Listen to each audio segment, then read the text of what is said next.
جہاں گورنر نے ایڈوائس منظور کی اور اسمبلی تحلیل کی، لیکن اس کے بعد گورنر کو چاہیے یہ تھا کہ وہ 48 گھنٹے کے اندر الیکشن کی تاریخ کا اعلان کرتے، لیکن ایسا نہ کر کے گورنر نے اصل میں آئین کی خلاف ورزی کی، گورنر نے آئین شکنی کی۔ اس کا مطلب یہ ہے کہ گورنر کے پی پر اب آرٹیکل 6 بھی لگ سکتا ہے اور ان کے اوپر آئین شکنی کا مقدمہ چل سکتا ہے۔ اب اس تحریری فیصلے کے تیسرے نقطے میں یہ لکھا گیا کہ پنجاب اسمبلی کو 14 جنوری کو تحلیل کیا گیا تھا، جبکہ کے پی اسمبلی کو 18 جنوری کو تحلیل کیا گیا تھا۔ اب انہی تاریخوں سے آگے آئین کے تحت ہر صورت میں 90 دن میں الیکشن ہونے چاہیے، لیکن اس کے بعد اس تحریری فیصلے کا جو آخری نقطہ تھا، یہ ایک ایسا نقطہ ہے جس پر پوری پی ڈی ایم کے ہوش اڑ گئے، اور وہ کبھی امیجن بھی نہیں کر سکتے تھے کہ یہ جو تحریری فیصلہ آئے گا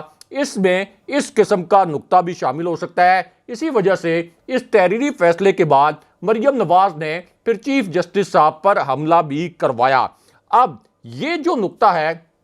جو کہ اس تحریری فیصلے کا حصہ ہے، جیسے یہ نقطہ سامنے آیا تو مریم نواز نے سسیلین مافیا اور گاڈ فادر کی طرح ایکٹ کیا، اور انہوں نے یہ سوچا کہ میں چیف جسٹس صاحب پر ہی براہ راست وار کروا دیتی ہوں اور یہ تاثر دیتی ہوں کہ آپ کی جرت کیسے ہوئی کہ آپ نے آئین کے تحت سسیلین مافیا کی مرضی کے خلاف اتنا بڑا اور اہم نوعیت کا فیصلہ جاری کر دیا۔ اب اس تحریری فیصلے کے چوتھے اور آخری نقطے میں یہ لکھا گیا کہ پنجاب میں الیکشن کی تاریخ دینا اصل میں صدر کا اختیار تھا۔ صدر نے 9 اپریل کو انتخابات کی تاریخ دی۔ یہ مکمل طور پر آئینی طور پر درست فیصلہ ہے، یعنی صدر نے جو 9 اپریل کی انتخابات کی تاریخ مقرر کی، یہ مکمل طور پر درست ہے، اور اب پنجاب میں الیکشن ہر صورت میں 9 اپریل کو ہوں گے، یہ اس تحریری حکم نامے میں لکھا گیا۔ لیکن جیسے یہ تحریری حکم نامہ آیا،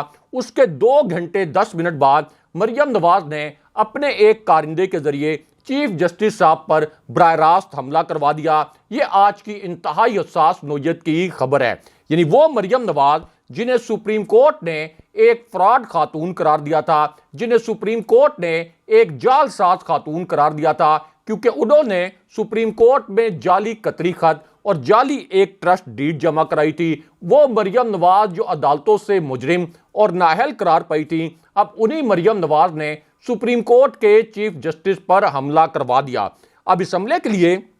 مریم نواز نے اپنے خاص الخاص کارندے اعظم نذیر تارڑ کو استعمال کیا، اور یہ وہی اعظم نذیر تارڑ ہیں جو کہ اپنی ایک تقریب میں جنرلز اور پاک فوج کے خلاف نعرے لگواتے رہے، ان کے سامنے پاک فوج کے خلاف نعرے لگتے رہے، لیکن وہاں پر اس تقریب کے یہ میزبان بھی تھے، اور ایسا لگا کہ جیسے وہ ان نعروں کو انکریج کر رہے ہوں۔ اب یہی جو اعظم نذیر تارڑ ہیں، انہوں نے چیف جسٹس صاحب کے خلاف ایک بڑا گھنونا نوعیت کا وار کیا۔ یہ ایک ایسا گھنونا وار ہے جس پر پورا پاکستان حیران پریشان رہ گیا کہ یہ جو سسیلین مافیا ہے اور یہ جو گاڈ فادر کی طرح مافیا ایکٹ کرتا ہے، اس نے کس طرح سے چیف جسٹس صاحب کو نشانہ بنایا۔ اب اس خبر کے جو 2 حساس ترین نکات ہیں، یہ آپ کو مختصراً بتاتے ہیں۔ تو معاملہ یہ ہے کہ یہ جو فیصلہ آیا ہے سپریم کورٹ کا، اس فیصلے کے بعد اعظم نذیر تارڑ شہزاد عطا الہی کو بھی اپنے ساتھ سامنے لے آئے۔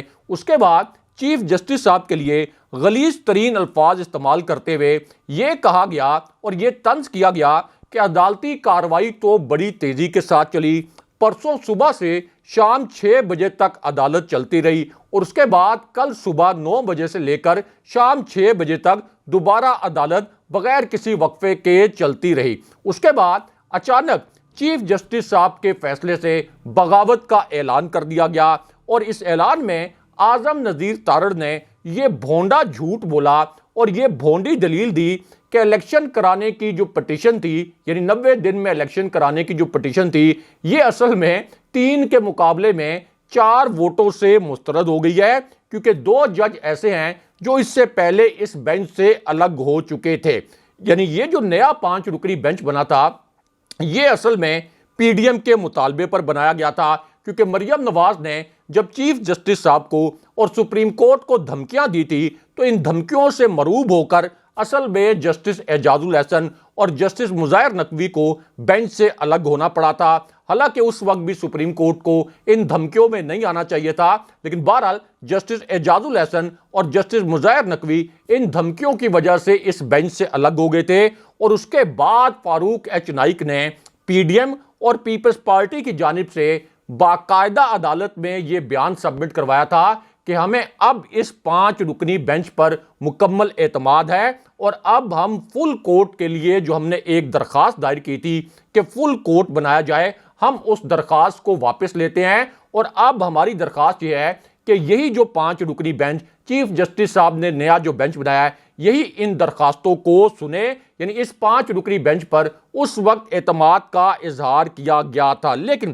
اب جیسے ہی 3-2 سے فیصلہ الیکشن کے حق میں آ گیا، آئین کے مطابق یہ فیصلہ کیا گیا کہ الیکشن 90 دن کے اندر ہوں گے، تو اب چیف جسٹس سے کھلے عام بغاوت کر دی گئی، اور یہ کہہ دیا گیا کہ یہ جو پٹیشن ہے یہ تو 3 کے مقابلے میں 4 ججوں نے مسترد کر دی ہے۔ آپ اندازہ کر لیں کہ اس قدر اندھیر نگری، جس کی مثال ناکام ترین ریاستوں میں بھی نہیں ملتی، اور اب یہ کہا جا رہا ہے کہ وہ جج صاحبان جو بینچ سے الگ ہوئے تھے ان کے ووٹ بھی اس فیصلے میں کنسیڈر کیے جائیں۔ اس طرح کی قانونی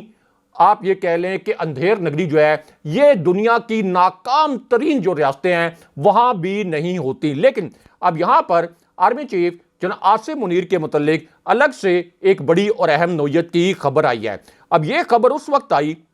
جب اسلام آباد کی ایک حساس ترین عمارت میں آج کے دن میں ایک انتہائی گھنونی نوعیت کی واردات کر دی گئی، لیکن اس کے بعد اسی واردات کے متعلق ایک 41 سیکنڈ کا ویڈیو کلپ سامنے آ گیا۔ یہ جو واردات کی گئی یہ سپریم کورٹ کے فیصلے کے بعد کی گئی، اور اگر یہ 41 سیکنڈ کا ویڈیو کلپ آج کے دن میں سامنے نہ آتا تو پھر اس گھنونی واردات سے کبھی بھی پردہ نہ اٹھتا۔ یہ ویڈیو کلپ اس وقت سوشل میڈیا پر وائرل بھی ہے۔ اب یہ جو گھنونی واردات اسلام آباد میں ایک حساس ترین عمارت میں آج کے دن میں کی گئی، اسی کے متعلق ایک بڑی حساس نوعیت کی انفارمیشن بھی آئی، اور اسی انفارمیشن کے ذریعے پھر ایک بھیانک قسم کا راز بھی کھل گیا۔ اب جیسے ہی سپریم کورٹ کا فیصلہ آیا تو ایک طرف تو چیف الیکشن کمشنر سے براہ راست رابطہ کیا گیا، اور ان سے یہ کہا گیا کہ اب آپ ہمیں بتائیں کہ کس طرح سے ہم نے چیف جسٹس کے اس فیصلے کو روکنا ہے، کس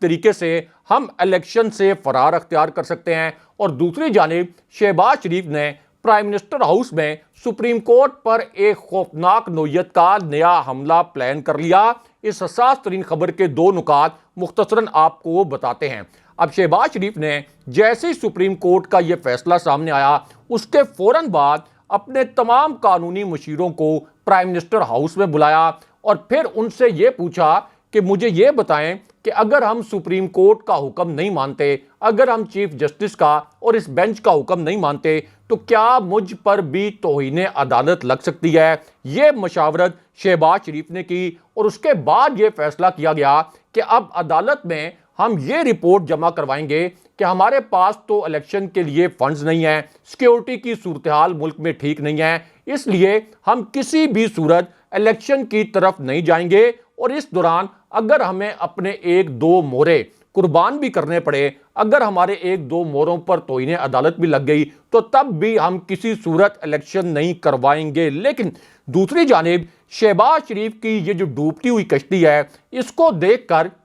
ایم کیو ایم نے بھی اچانک اس ڈوبتی کشتی سے چھلانگ لگانے کی کوشش کی۔ پہلے تو ایم کیو ایم نے حکومت سے الگ ہونے کی دھمکی دی، اور یہ کہا کہ پیپلز پارٹی نے ہمارے مطالبات پورے نہیں کیے۔ اس کے بعد شہباز شریف کو چاروں ناچار ہنگامی طور پر ایم کیو ایم کے ڈیلیگیشن کو پرائم منسٹر ہاؤس بلانا پڑا، اور وہاں سے سرکاری وسائل سے پھر ایم کیو ایم نے مزید مراحت حاصل کر لیں، یعنی اپنا سیاسی مستقبل بچانے کے لیے یہاں پر سرکاری وسائل سے لوٹ مار کی جا رہی ہے۔ لیکن اب یہاں پر army chief general Asim Munir کے متعلق الگ سے ایک بڑی اور اہم نوعیت کی خبر آئی ہے۔ اب یہ خبر اس وقت آئی جب عمران خان صاحب نے آج کے دن میں ایک بہت بڑا اور نیا سرپرائز دے دیا۔ یہ ایک ایسا سرپرائز ہے جو کہ شہباز شریف کے لیے بہت پریشان کن ثابت ہوا۔ اب اس سرپرائز کے پہلے حصے میں خان صاحب نے یہ کہا کہ ہم الیکشن کے حوالے سے سپریم کورٹ کے فیصلے کا خیر مقدم کرتے ہیں، آئین کی پاسداری سپریم کورٹ کی ذمہ داری تھی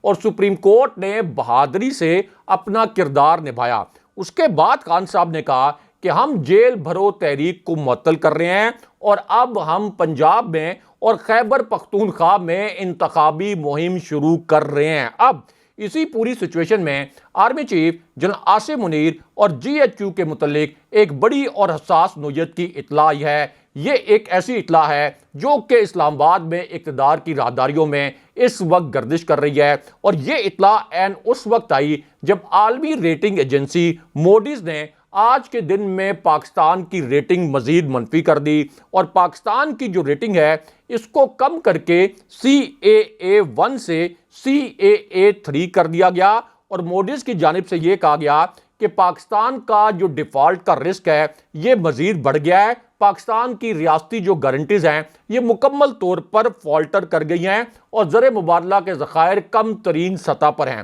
اب اس پوری صورتحال میں army chief general Asim Munir اور جی ایچ کیو کے ایک فیصلے کے متعلق بھی ایک حساس نوعیت کی اطلاع اسلام آباد میں گردش کر رہی ہے، اور یہ اطلاع ایک ایسی صورتحال میں سامنے آئی جب شہباز شریف نے